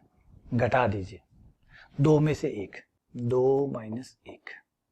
तो जैसे ही घटाएंगे 10 में से 1 गया, 9x आ गया बराबर। यहां जब आप घटाएंगे, यहां जब घटाएंगे तो 3 में से 0 गया। देखिए 2 में से 1 घटा रहा हूं इसलिए 3 में से 0 गया 3 पॉइंट, 3 में से 3 गया 0, 3 में से 3 गया 0, 3 में से 3 गया 0, 3 में से 3 गया 0, हो गया। ये आपका आ गया। अब हो गया 9x बराबर 3.00, पॉइंट के बाद 0 0 लिखते नहीं है, 3 हो गया। x बराबर हो गया 3/9, अगर समतुल्य है 1/3 के, तो आंसर हो गया 1/3। इस तरीके से ये आपका बन गया। ठीक है, दूसरा और ट्राई करना है, एक और ट्राई कर लेते हैं, 2 वाला जिसमें 2 रिपीट कर रहे हो। 0. ये एग्जाम्पल नंबर 1 ले लीजिए, एग्जाम्पल नंबर 1, एक और एग्जाम्पल ट्राई कर लेते हैं, example number 2। 0.23 and dash dash dash. इस बार रिपीट करने वाले डिजिट कितने हैं? पिछली बार रिपीट करने वाला एक ही डिजिट था, इस बार रिपीट करने वाले 2 डिजिट है। तो इस बार 10 से नहीं बल्कि 100 से गुणा करिएगा। इस बार 10 से नहीं 100 से गुणा करिएगा, कारण पिछली बार एक डिजिट रिपीट कर रहा था, 10 से गुणा किया था। देखिए बेईमानी नहीं करना हमें, है ना, गणित हमें बेईमानी नहीं सिखाती। जब हम एक डिजिट था तो हमने 10 से गुणा किया था। याद कर लीजिए कितने से गुणा किया था? 10 से, क्योंकि एक ही डिजिट रिपीट कर रहा था। 2 डिजिट रिपीट करें तो 100 से गुणा करिए, है ना। इसको x मानिए और 100 से गुणा करिए। 0.23 डैश डैश डैश। 100 से गुणा करने पर ये हो गया 100x, 23 आगे आ गया 23.23। ये लीजिए घटा दीजिए, ये हो गया 99x। 23 में से 23 गया 0 0 0 0 0। अब आप खेल समझे या नहीं समझे, या मैं बच्चों की तरह बातें करता रहूं? खेल समझे नहीं समझे आप? हम क्या कर रहे हैं, हम ये जो अनंत तक की जो श्रृंखला चल रही है इसको खत्म कर रहे हैं। अनंत को अनंत से ही काट रहे हैं। हम क्या कर रहे हैं, 23 के सामने 23 ही ला रहे हैं ताकि जब घटाएं तो 0 आ जाए। कुल मिला के यही काम किया। देखो यहाँ पे भी हमने यही काम किया। ये जो 3 3 3 3 चल रहे थे ना, इसके सामने 3 3 लिया। हमें पता है ये अनंत तक जाता है, अनंत तक जाता है तो 10 से गुणा करने पर 1 3 आगे आ जाएगा और ये 3 3 3 वैसे के वैसे रहेगा, कोई दिक्कत है नहीं, सेम वही रहेगा। तो घटाने पर 0 0 0 0 0 0 0, है ना। तो जहर को जहर काटता है, तो हमने क्या किया, इस अनंत श्रेणी को इसी अनंत श्रेणी के सामने लगा दिया और कटवा दिया। जहर को जहर से कटवा दिया, कट गया, आंसर आ गया। तो समझ गए, जहर को जहर से कटवाना है आपको। चलो एक और एग्जांपल समझाता हूं। जहर को जहर से कटवाना है। देखो एक लेते हैं 4.123, 4.123, 1 2 3, फिर से 1 2 3, फिर से 1 2 3, फिर से 1 2 3। अब बात सुनिए कि अगर इस बार आपने कितने से गुणा करना पड़ेगा, पहले बता दीजिए कि सर कितने रिपीट कर रहे हैं? 3 रिपीट कर रहे हैं। 3 रिपीट कर रहे हैं मतलब 1000 से गुणा करना पड़ेगा। जितने अक्षर रिपीट करते हैं उतने से गुणा करना पड़ता है, तो 1000 से गुणा करना पड़ेगा। 1000 से गुणा करते ही 4 और ये 3 का एक जोड़ा, और फिर हम वही करेंगे, जहर के सामने जहर लगाकर जहर को जहर से काट देंगे। घटा दो, घटाने पर 999x बराबर 4123 में से 4 गया तो 4119.000000 डैश डैश। तो x बराबर हो गया 4119/999। ठीक है, क्लियर हो गया ये। आ जाइए, अब जो भिन्न आवर्ती पैदा करे उसे आवर्ती भिन्न कहते हैं, दशमलव आवर्ती भिन्न कहते हैं। जो भिन्न आवर्ती पैदा करे, आवर्ती, दशमलव, डेसिमल, दशमलव, आवर्ती भिन्न, वह भिन्न जो आवर्ती पैदा करे, मतलब एक नंबर को रिपीट करे। वह भिन्न, वह बट्टा जो आवर्ती पैदा करे, जैसे 2/3 आवर्ती पैदा करता है, मतलब उसके दशमलव प्रसार में एक नंबर, दो नंबर, तीन नंबर कितने हो रिपीट करने चाहिए। वो बट्टा, वो भिन्न जो आवर्ती पैदा करती है, आवर्ती भिन्न कहलाती है। अब इसमें दो प्रकार की हो सकती है। एक हो सकती है शुद्ध, शुद्ध का मतलब दशमलव के बाद से ही रिपीट होना शुरू हो गया। मिश्रित का मतलब पहले कुछ 2-3 बूढ़े आदमी थे जिनको उन्होंने रेस्ट करवाया और उसके बाद जो जवान जवान लोग थे उन्होंने रिपीट करना शुरू किया। जैसे 0.333 है, इसमें कोई रेस्ट नहीं कर रहा, दशमलव के बाद सब दुम दुम दुम भागना शुरू कर दिया। और एक बार ये हो सकता है कि 2, 3, 4 ने रेस्ट किया और उसके बाद में 5 जो था वो रिपीट कर रहा था। इसे मिश्रित कहते हैं। मिश्रित का मतलब दशमलव के बाद कुछ अंक पुनरावृत्ति नहीं करते लेकिन उसके बाद वाले पुनरावृत्ति करते। मिश्रित का मतलब मिक्स टाइप का, शांति वाला। ठीक है, कुछ आवर्ती कर रहे हैं, कुछ डिजिट अनावर्ती है, मतलब आवर्ती नहीं कर रहे हैं, और कुछ आवर्ती कर रहे हैं। इसे मिश्रित कहेंगे। मिश्रित क्यों कहा गया? मिक्स टाइप का सेंस है। कुछ रेस्ट कर रहे हैं, कुछ तो एकदम ही आराम कर रहे हैं, और कुछ ऐसे हैं जो चलते ही जा रहे हैं। रेस्ट का नामो निशान नहीं है। हो गया, तो ये थ्योरी यहाँ पूरी हो गई मोटा मोटी। अब हम आराम से सवाल कर सकते हैं, बाकी सवाल जो है वो हमारे जवाब देंगे कि क्या क्या आता है, क्या क्या नहीं आता है। इतना ही था बेसिक थ्योरी। इसमें क्वेश्चनों पे आते हैं। अच्छे क्वेश्चन हैं, उन्हें ट्राई करेंगे, जवाब मिलेंगे। आ जाइए पहले क्वेश्चन के ऊपर। पहला क्वेश्चन कहता है कि भाई यदि कोई व्यक्ति किसी वर्ताकार पथ का 4/5वां भाग m मिनट में तय करता है, तब उसी चाल से कितने मिनट में, m मिनट में वो कितना चल लेता है, 4/5 भाग वो m मिनट में तय करता है, तब उसी चाल से उसे पूर्ण पथ करने में कितना समय लगेगा। कितना समय लगेगा? 4/5 भाग तय करने में कितना मिनट लगता है? आपको एक अपने गणित का एक बेसिक पता होगा जो आपने छोटी क्लास में पढ़ते हैं कि 5 पेन के 20 रुपए लगते हैं, तो बताओ 4 पेन के कितने लगेंगे। ये कभी विज्ञान पढ़ा है आपने? ये वाला पढ़ा है, 5 पेन वाला। हमें पढ़ाया जाता था कि माना 5 पेन के लगते हैं 20 रुपए। गणितीय तरीका इस तरीके, 5 पेन के लगते हैं 20 रुपए, तो एक पेन का हो जाएगा 20/5, यानी भाग जो है वो आपको एक की कीमत देता है। एक की, भाग का अर्थ होता है एक की कीमत निकालना।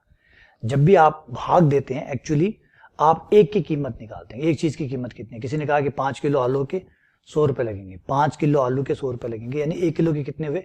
100/5। तो जब भी आप भाग देते हैं तो आप उस एक की कीमत निकालते हैं कि एक की कीमत कितनी है।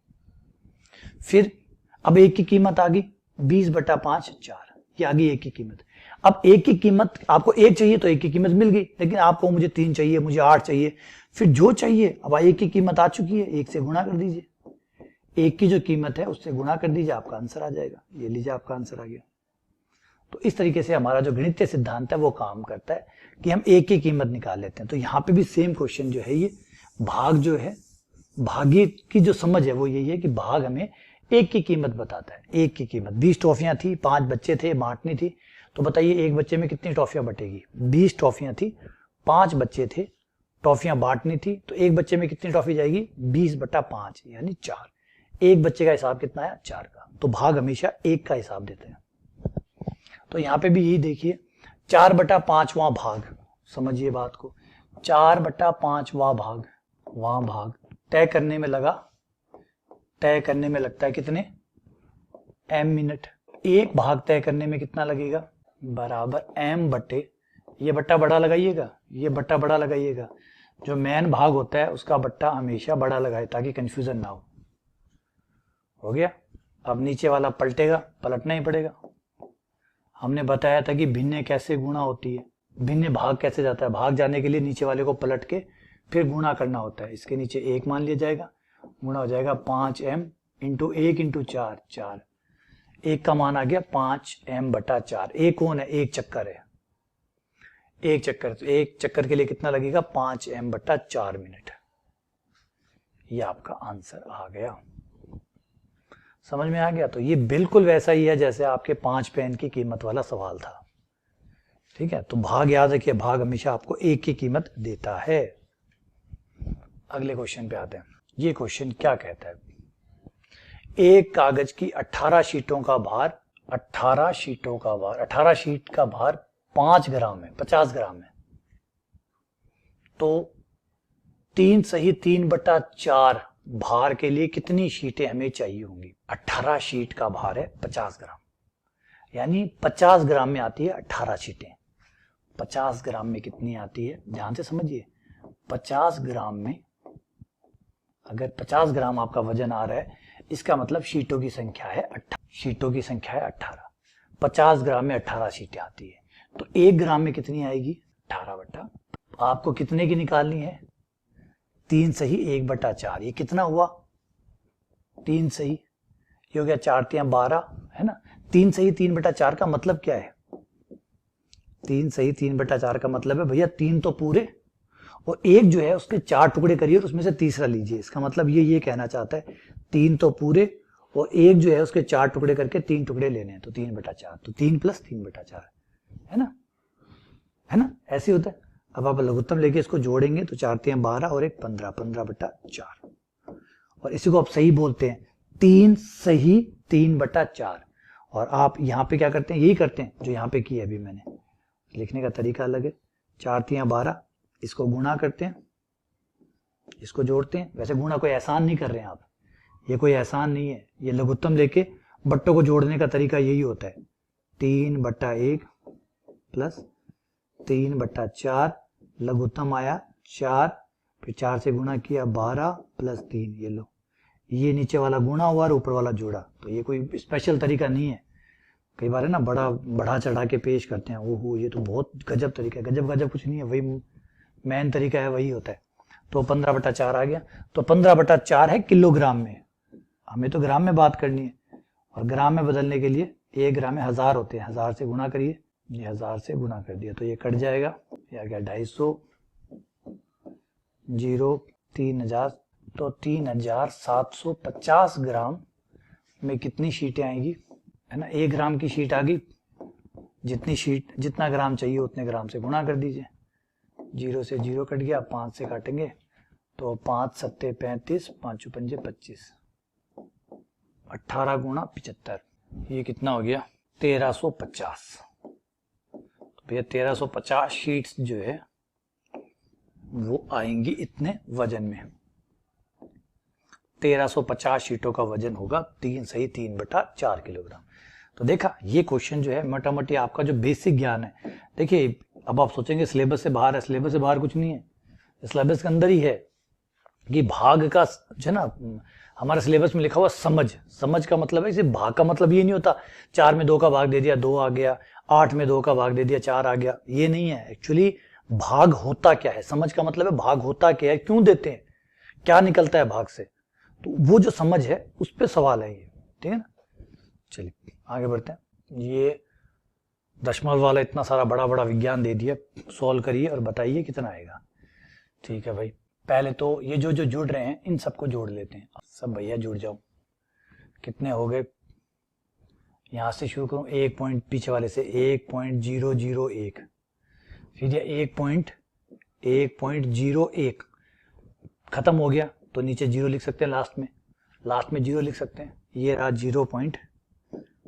किसी नंबर के खत्म होने के बाद में पीछे चाहे कितनी 0 लगाओ कोई दिक्कत नहीं है। मरने के बाद कितनी भी सेवा करो, बंदा तो गया। 2.012, ये तो इतना आ गया। फिर इन दोनों की गुणा करें, इन दोनों की गुणा करने पे दशमलव है।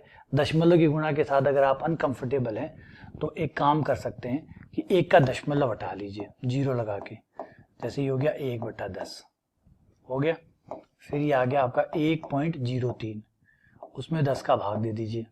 10 का भाग देते ही दशमलव एक कदम आगे चला जाएगा तो 0.10, या फिर एक बार दशमलव हटा के गुणा कर लीजिए और फिर दशमलव को वापस ले आइए। जिनको नहीं आता वो प्लीज ध्यान दें कि एक बार दशमलव हटा दीजिए और उसके बदले नीचे 0 लगा दीजिए, मतलब जितने 0 जरूरत है उतने लगा दीजिए। यहाँ एक दशमलव की जगह 1 आ गया, बाकी दशमलव के बाद 2 संख्याएं हैं तो 2 0 आ गए, ऐसे ये 1/10 आ गया। नॉर्मल गुणा जो है वो कर लीजिए, लग गया, बट्टा आ गया 1000। अब आपको 3 संख्याओं के बाद में दशमलव लगाना है, 3 संख्याओं के बाद में, तो 1 2 3, तो दशमलव यहां लगेगा, तो ये हो गया 0.103। अब खाली पॉइंट लिखना अच्छा नहीं लगता तो 0 आगे लिख देते हैं, 0.103 ये आ गया। अगला 2.012 माइनस 0.103 प्लस इस पे आ जाइए, ये रहा आपका 1.11 के अंदर 1.11 में 0.1 का भाग दीजिए। अगर दशमलव का भाग देना नहीं आता तो फिर वही करना है, दशमलव हटाइए। दशमलव हटाइए कैसे? 1.11 के नीचे पॉइंट हटाने के लिए 100 आ जाएगा, 111/100 बड़े वाला बट्टा, फिर 1/10, इसका दशमलव हटाया 1/10, और बट्टे में बट्टा होता है तो पलट जाता है, बट्टे में बट्टा होता है तो पलट जाता है, तो 10 ऊपर 1 नीचे कट गया, फिर ये आ गया 11/10। दशमलव एक संख्या के बाद में लगेगा, यानी 1.1, जितने 0 है दशमलव उतनी संख्या के बाद में लगता है, तो ये 1.1 आ गया, है ना। प्लस x है बराबर 1.4 इंटू, ये 1/10 की पावर -1 है, -1 पावर होती है तो पलट जाता है, पलटते ही ये 10 हो गया, 10/1, और पावर होगी प्लस की 1, पावर होगी प्लस की 1। जोड़ दीजिए, जो घटता है उनको घटा दीजिए, पहले इनको घटाने का हिसाब किताब कर लेते हैं। तो 12 में से 3 गए 9, फिर ये 0 हो गया, 0 में से 0 गया 0, फिर उसके बाद में ये 0 को 10 बना दे, 10 में से 1 गया 9, प्लस 1.1 प्लस x, ये हो गया 1.4 इंटू 10 14, ये हो गया। इनको जोड़ेंगे तो जाएगा 2, पहले आया 9, फिर 0, फिर 1 और 9 10, 10 का 0, हासिल लगी 1 और 1 2, 2 और 1 3, प्लस x बराबर 14। अब x बराबर हो गया 14 माइनस 3.009, और घटाते हमारे पास आ गया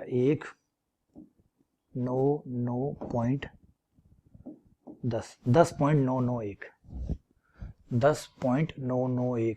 तो यहाँ पे हिसाब किताब में थोड़ी सी गलती रह गई, गलती ये रह गई कि हमने यहाँ पे गलत कर दिया, 111 में 10 का भाग दिया तो ये 111 था, तो ये 11.11 आया, तो यहाँ 11.11 आएगा। 11.11 होने में 10 एक्स्ट्रा रह गया, वो 10 जो है वो हमें परेशान करता हुआ चला गया। यहाँ पे 11 और ये 13, तो यहाँ 10 जो है वो उसका अंतर चलता रहेगा, तो ये 13 आएगा, 13 पॉइंट, और 13 तो इधर घटेगा तो 13 पॉइंट, तो ये आ जाएगा 0.91। ये गलती हुई। ये इस बात को दोहराता है कि जो मैं कहता हूँ वो बात एकदम सही है कि मेरा जोड़ बाकी भयानक है, मेरा जोड़ बाकी भयानक है। तो ये हमेशा शिक्षा लीजिएगा, जो भी मेरे जैसे स्टूडेंट हैं जो गलतियां करते हैं, जोड़ बाकी जिनका बहुत कमज़ोर है, छोटी छोटी, क्योंकि मैंने शायद ही मुझे याद आता है कि कभी मैं अपना जोड़ बाकी एकदम सही से करता हूँ किसी सवाल में, कहीं ना कहीं छोटी ना छोटी, जहाँ जोड़ बाकी गुणा, डरता भी हूँ मैं, डरता भी हूँ कि जोड़ बाकी जहाँ भी आएगा मेरी से कोई ना कोई छोटी छोटी गलती हो ही जाएगी, है ना। और अब तो ज़्यादा हो जाती है, जब समझाने लगते हैं तो और भी गलतियाँ बढ़ जाती है। तो प्लीज़ ध्यान रखें, जो भी स्टूडेंट है जो इस तरह की जानते हैं कि ये गलतियाँ वो करते हैं, तो वो क्रॉस चेक जरूर करें।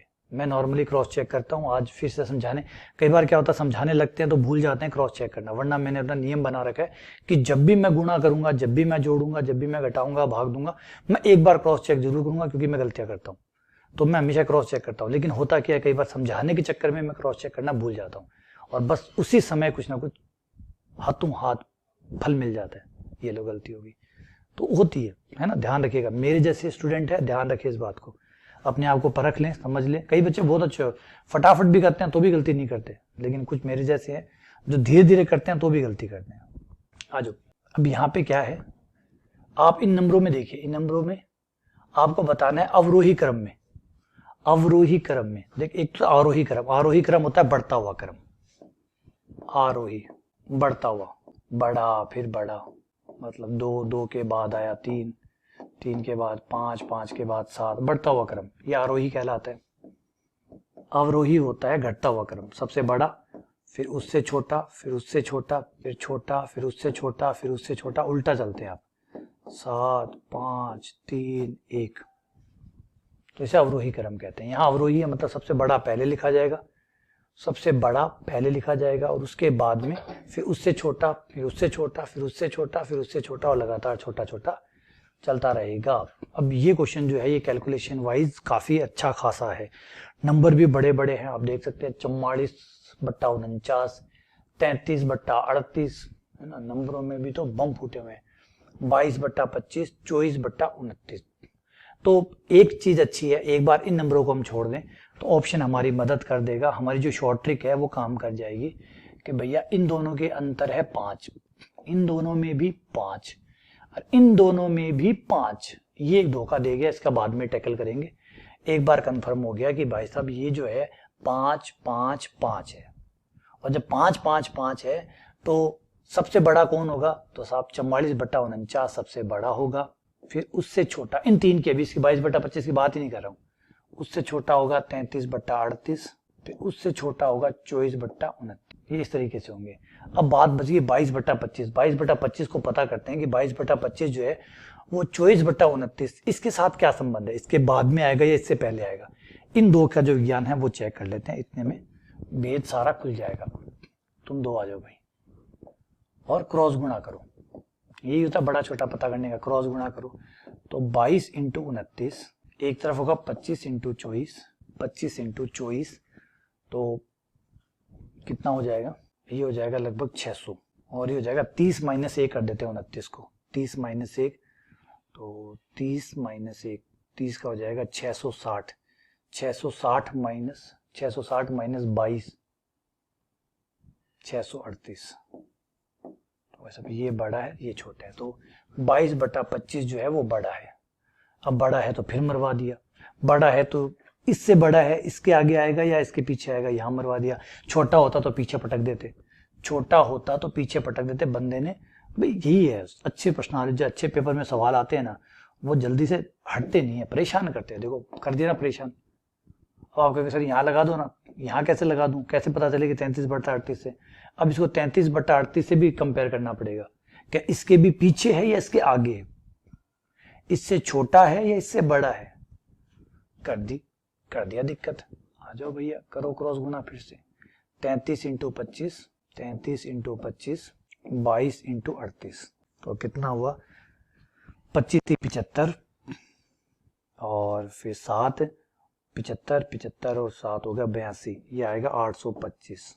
और इसे कर लेते हैं 20 + 2 करके, 38 दूनी 8, 7 76, 760 एक आ गया, 760 प्लस 38 दूनी ये आ गया 6, 7 6 13, 6 13 8, 836, ये बड़ा है, ये बड़ा है, मतलब 22/35 बड़ा है, 22/35 बड़ा है तो ये इससे भी आगे आ गया। हे भगवान, फिर मरा दिया। अब 44/49 से फिर कंपेयर करो, देखो तंग करके रख लिया। अब 44/49 से कंपेयर करो इसको, तो ऐसे सवाल जो है इनसे थोड़ी सी दूरी बना के रखें पेपर के दृष्टिकोण से, एक गंदे सवाल है, टाइम बहुत खाते हैं। 44 का 100 गया, फिर 100 गया, 1100 हो गया, 50 - 1 गुणा 22, 1100 हो गया, और कम हो रहा भैया, ये बड़ा है ये छोटा है, तो ये यहाँ फिट होगा, यहाँ आएगा कमीना, यहाँ फंसेगा, ये यहाँ पे आएगा। तो सबसे पहले आएगा 44/49, फिर आएगा सबसे बड़ा ये होगा, और फिर दूसरे नंबर पे ये होगा 22/25, और फिर होगा 33/38, और फिर होगा 24/29। देखिए सब में 5-5 का डिफरेंस था, तो उससे काम आसान हो गया, वरना वो शॉर्ट ट्रिक थी ना, उसने कमाल कर दिया। वरना तो अभी भाग दे दे के चेक कर रहे होते कि कौन सा आंसर कितना आ रहा है ना। देखिए अगर ये ठीक नहीं लग रहा है आपको, अगर ये ठीक नहीं लग रहा है, डिस्क्लेमर ले लीजिए, अगर ये ठीक नहीं लग रहा है तो भाग वाला तरीका अपना सकते हो। 44 में 49 का भाग दो, 33 में 38 का भाग दो, 22 में 25 का भाग दो, 24 में 29 का भाग दो। अपने भाग देने की स्पीड को बढ़ाओ और उससे भी आराम से आप चेक कर सकते हैं कौन बड़ा है, कौन छोटा है, कौन कितना छोटा है, ये सारी चीजें उससे क्लियर हो जाएगी, है ना। उस तरीके से भी कर सकते हो, ठीक है। चलिए आगे बढ़ते हैं, अगले सवाल पे आते हैं। ये रहा, ये ए है, ये बी है। क्वेश्चन का है, क्वेश्चन गायब है। ए प्लस बी ज्ञात करना होगा, और क्या ज्ञात करवाएगा। तो पहले इनका हिसाब किताब कर दो। इनका हिसाब किताब करते ही ये हो गया 1+1/1 प्लस ये हो गया 9 और 1 10, 10/9 पलट के 9/10। फिर जोड़ो, ये हो गया 10, 10 और 9 19, 19/10 पलट के 10/19। फिर ये हो गया 29 और 10, 19 और 10 29, 29/19। ये आपका आ गया ए। अब बी पे चलो, इनको लो। ये हो गया 5/2, 1 + 3 + 2, 2 गुणा 2/5, 4/5, 15 और 4 19, ये 19 आ गया 5/19। अब ये क्वेश्चन पूरा नहीं है, लेकिन ये है ए प्लस बी ज्ञात करने के लिए कहा था इसने। ए प्लस बी ज्ञात करिए, तो दोनों को जोड़ देंगे, दोनों का 19 19 सेम है, 29 और 5 34, 34/19। आंसर है 34/19, ठीक है। चलो आगे बढ़ते हैं अगले सवाल पे। ये रहा, निम्न में से कौन सी भिन्न छोटी है। अरे भाई ये तो वो आ गया हमारे वाला आ गया। तो दोनों का डिफरेंस 1, डिफरेंस 1, डिफरेंस 1, डिफरेंस 1, और ये है 2012 का क्वेश्चन, डिफरेंस 1। और जब डिफरेंस होता है तो सबसे बड़ी, जिसका ऊपर वाला बड़ा वो बड़ी, जिसका ऊपर वाला छोटा वो छोटी। तो आ जाओ, अब तो एक मत पूछो, साहब पूछो, सारी पूछो। सबसे बड़ा ये, नंबर 1 विनर ये, नंबर 2 ये, नंबर 3 ये, नंबर 4 ये लीजिए, 1 2 3 4, बात खत्म। मजा आ गया यार, ये तो हमारी ट्रिक पे आ गया, तो रिपीट हो गया। इससे तो अभी माथा पच्ची करके आए हैं भाई, तुमसे तो भैया अभी माथा पच्ची करके आए हैं। तुम हो नंबर 1, तुम हो नंबर 2, तुम हो नंबर 3। अब तो इतनी माथा पच्ची की है तुम्हारे साथ कि याद ही हो गया कि क्या क्या है। और यहाँ पे भी सबसे बड़ी भिन्न और सबसे छोटी भिन्न। फिर फंस गया सवाल फिर हमारे चुंगल में फंस गया।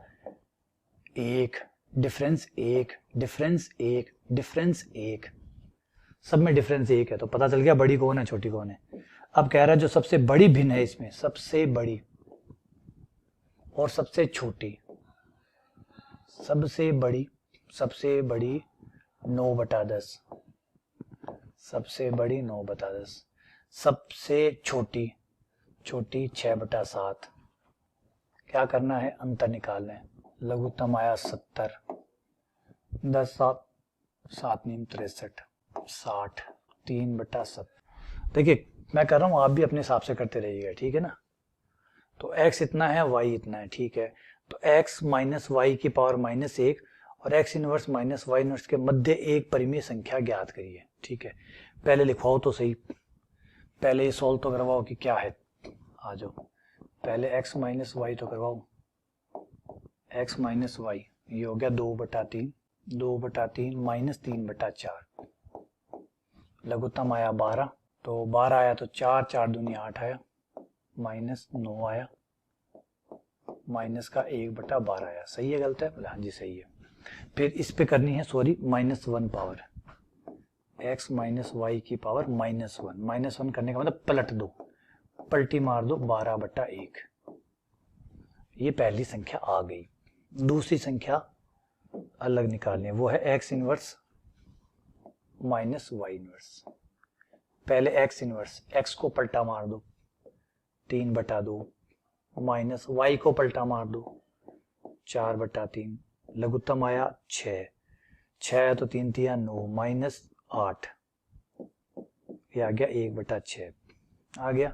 फिर क्या करना है, दोनों के मध्य परिमेय संख्या, इसका नाम एक बार सरलता के लिए P रख लेते हैं, इसका नाम Q रख लेते हैं। जब भी दो परिमेय संख्याएं आपके पास हो तो दो परिमेय संख्याओं का जोड़ का आधा हमेशा मध्य की संख्या ही होगा। दोनों के जोड़ का पहली संख्या प्लस दूसरी संख्या और उसका आधा, ऊपर लघुत्तम लिया, ये हो गया 6 72, 72 में से गया 71, -71, 6 दूनी 12, -71/12। तो यहाँ पे क्या होता है, दो संख्याओं का, दो परिमेय संख्याओं का, दो परिमेय की मध्य संख्या भी परिमेय ही होती है, परिमेय होती है। दोनों को जोड़िए, 2 का भाग दीजिए। अगर दो परिमेय संख्या आपको पता है और उनके बीच की संख्या निकालनी हो तो दोनों को जोड़िए, 2 का भाग दीजिए, इससे आपको मध्य की परिमेय संख्या निकल जाएगी। ये सीटेट में 2016 का क्वेश्चन है। चलिए अगला, निम्न में से कौन सी संख्या इनके बीच में नहीं है। अब एक संख्या नहीं पूछ रहा, अब बीच में पूछ रहा है इनमें से कौन सी है नहीं है, ये बताइए।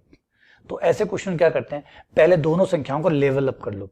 लेवल अप मतलब या तो आप ये काम कर सकते हैं, यहाँ भाग देकर सॉल्व कर लीजिए, इनको भी भाग दे देकर सॉल्व कर लीजिए, फिर देख लीजिए बीच में आ रहा है नहीं आ रहा। एक तरीका तो नॉर्मल जो भाग वाला है अपना वो कर सकते हैं आप। एक तो जो आपका नॉर्मल भाग वाला है ना, वो तरीका अपना लीजिए। यहाँ इसमें जैसे भाग कर लिया 5/6 में, जो आए वो लिख लीजिए, इसमें भाग कर लीजिए, जो आए वो लिख लीजिए, फिर इनको भाग दे देकर सॉल्व कर लीजिए, ठीक है। फिर इसके बाद में जब ये हो जाए तो फिर क्या करें, देखें कि इनके बीच में ये नंबर आ रहे हैं नहीं आ रहे, जो नहीं आ रहा वो गलत है। दूसरा तरीका होता है कि इनको लेवल अप कर ले। लेवल अप का मतलब जिनका जो हर है वो समान कर ले। हर समान कैसे होगा, 6 और 8 का लघुत्तम कितना आता है, 6 और 8 का लघुत्तम, तो वो आएगा हमारा 24 आएगा। तो इसको तो 4 से गुणा कर देंगे तो 24 हो जाएगा, और इसको 3 से गुणा कर देंगे तो 24 हो जाएगा। तो ये हो जाएगा -20/24 तथा ये हो गया 21/24। अब देख लो कौन सा इनके बीच में है और कौन सा नहीं है। लेवल अप करके देखा, 5/6 एक्चुअली कौन है, 5/6 कौन है, 4 से गुणा करो, ऊपर नीचे 4 से गुणा करोगे तो 20/24 है। और 20/24 जो है वो भैया मध्य में नहीं है, ओ ये प्लस का 5/6 है, सॉरी प्लस का 5/24 है, प्लस का 5/24 है, मतलब यहाँ सॉरी 21/24 से पहले कौन मिलेगा, 20/24 मिलेगा, मतलब ये तो है। फिर 11/12, इसको 2 से गुणा कर लीजिए, 2 से गुणा करते ही ऊपर नीचे ये आ जाएगा -22/24। -22/24 क्या इसमें होगा, बिल्कुल माइनस का 21 आएगा और फिर 22/24 आएगा, बिल्कुल ये भी बीच में है। और ये -17/24 तो 20 से पहले आएगा, 19, 18 ये बीच में नहीं आएगा, तो भैया ना वो माइनस वाले हैं ये। अच्छा बड़ा गेम खेल गए यार तुम लोग तो, चलो लोग तो गेम खेल गए यार, तुम तो माइनस वाले हो। माइनस वालों में क्या होता है, उल्टा, हाँ ये माइनस वाले उल्टे चलते हैं, ये सीधे वाले लोग ही नहीं है, ये तो उल्टे वाले लोग हैं। उल्टे वाले लोग कौन से, पहले मैं लिख देता हूँ भाई, ये उल्टे वाले लोग, माइनस पीछे चलता है, -5 से पीछे कौन आएगा, -4, -3, ये माइनस वाले हैं, ये उल्टे पैरों वाले है ना, भूत है ये भूत है बेटा, मैं भूल गया था भूतों को, ये भूत हैं और भूतों को भूतों के हिसाब से ट्रीट करते हैं और इंसानों को इंसानों के हिसाब से, तो ये भूत हैं ना। 1/24, हाँ ये जो प्लस वाले हैं ये सीधे चलेंगे, 1/24, 2/24, 3/24 and dash dash dash last में 21/24। थोड़ा सा ध्यान से दीजिएगा, है ना। अब ये हो जाएगा 2, ये हो गया माइनस का 22/24। अब ये देखिए छोटी छोटी गलतियां जो है ना वो होने की पूरी संभावना रहती है। -22/24 नहीं मिलेगा, यहाँ पे नहीं मिलेगा, यानी ये ऑप्शन गलत है, यही है वो गलत संख्या। -17/24 मिलेगा, -3/4, इसको 6 से गुणा कर लीजिए, 6 से ऊपर नीचे गुणा करेंगे तो ये हो जाएगी -18/24 और -18/24 ये रही है। तो ये सब तो होंगी बीच में, ये नहीं होंगी, ठीक है। चलो ये रहा हमारा A, B और C, इनमें से कौन सा सत्य है। तो भैया इन दो भिन्न में तो मुझे कोई दिक्कत नहीं है, 11/13 और 15/17 दोनों में 2 का डिफरेंस है, दोनों में 2 का डिफरेंस होने की वजह से मुझे पता 15/17 बड़ा है, 11/13 छोटा है। तो 15/17 बड़ा वाला है और 15/17 13/14 ये बराबर, ये कहाँ से आ गया 13/14 13/14, कोई प्रिंटिंग मिस्टेक रही है, वरना 13/14 13/14 कौन लिखता, ये तो गलत है। और ये वैसे गलत है, 15/17 बड़ा होगा और 11/13 छोटा होगा। तो बात खत्म। अब आ जाते हैं इनका किसी का कंपैरिजन कर लेते हैं। अब इतना तो पता हो गया कि 11/13 से 15/17 बड़ा है। अब ये देखना है कि ये 13/14 है, ये किधर है, इधर है उधर है किधर है। आ जाओ इसी के साथ कंपेयर करके देख लेते हैं, पता चल जाएगा। अभी इसी से गुणा करके देख लेते हैं। 14 × 11 13 × 13, 14 × 11 हो जाएगा 11 चौके 44, 4 154, ये हो जाएगा 169। तो ये बड़ा है ये छोटा, तो 13/14 जो है वो बड़ा है। बड़ा है तो 11/13 पहले आएगा और उसके बाद में 13/14 आएगा।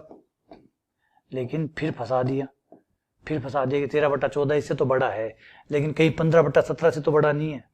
भैया 15/17 से और ट्राई करो, आ जाओ भाई मैदान में आओ। 15/17 और 13/14 चेक कराओ भैया, तुम दोनों में से कौन बड़ा है।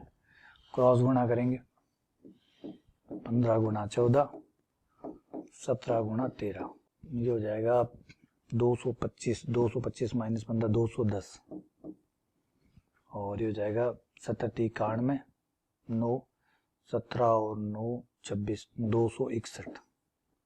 तो ये बटा है 13/14, इससे भी बड़ा है। तो इसका मतलब 11/13 है, 11/13 से बड़ा 15/17 है, और 15/17 से भी बड़ा ये 13/14 है। देखो ये एक नंबर गड़बड़ा देता है। पहले भी ऐसा सवाल आया है, ये सवाल बहुत पसंद है, 2021 में भी यही चल रहा है। एक नंबर अटपटा डाल के वो पूरा खेल बिगाड़ रहा है और उसके लिए निकालना पड़ता है। ये पहले वाला आंसर ए जो है वो हमारा सही आंसर हो गया। अच्छे सवाल है, सवाल अच्छे, ठीक है। इसी के साथ हमारा आज का लेक्चर पूरा हो गया। तो ये इतने सवाल थे, ये थ्योरी थी, ये भिन्न वाला कंसेप्ट था। उम्मीद करता हूँ आपको समझ में आ गया होगा। और कई बच्चे जैसे पूछते हैं सर किताब क्या पढ़े, कोई भी किताब ले आओ यार, मार्केट में ढेर सारी किताब पड़ी है, कोई भी किताब लाके, और किताबें ना लाओ पुराने पेपर ले आओ, पुराने पेपर सॉल्व कर लो, है ना। ये सवाल आपको कहीं भी मिल जाएंगे। ये जो बेसिक सवाल हैं, कोई भी जो एग्जाम चलते हैं, जैसे वर्क 2 का एग्जाम पे एमपी, वहाँ से ले लीजिए, उसमें एमपी वर्क 2 के नाम से कोई किताब है वो सर्च कर लीजिए। रिट जो चलता है, रिट में 3rd ग्रेड की किताब है वो ले लीजिए, उनमें यही है। सीटेट में ले लीजिए, सीटेट की कोई किताब उठा लीजिए, उसमें भी यही मिलेगा। तो सबका सिलेबस यही है। तो ये चीज़ें, ये जो सवाल है ना, ये आपको किसी भी जो भी टीचर एलिजिबिलिटी टेस्ट है, चाहे वो राजस्थान है, मध्य प्रदेश है, हरियाणा है, जहाँ भी हो रहा है एलिजिबिलिटी टेस्ट, वहाँ पे आपको ये सवाल, ये सिलेबस है, ये मिल जाएगा, उसके सवाल मिल जाएंगे, वहाँ से प्रैक्टिस कर लीजिएगा, ठीक है। बाकी हमारी प्रैक्टिस शीट है, आप उनसे प्रैक्टिस कर सकते हैं। बाकी मैं जो सवाल आपसे करवाऊंगा वो भी होंगे। और हाँ, आप चाहते हैं कि सर थ्योरी करवा रहे हो, उस समय हम करना चाहें तो आप अपने हिसाब से कोई भी किताब से कर सकते हैं, वरना वेट करिए, मेरी प्रैक्टिस शीट से सॉल्व करिए, बेहतर होगा। फिर जब मैं सॉल्व कराऊं मेरे साथ मिलकर सॉल्व करिएगा, वरना इतने दिन आप थ्योरी पढ़ सकते हैं, ठीक है। आपकी मर्जी है, जो आपको ठीक लगे, ठीक है। चलिए, बहुत बहुत धन्यवाद, शुक्रिया।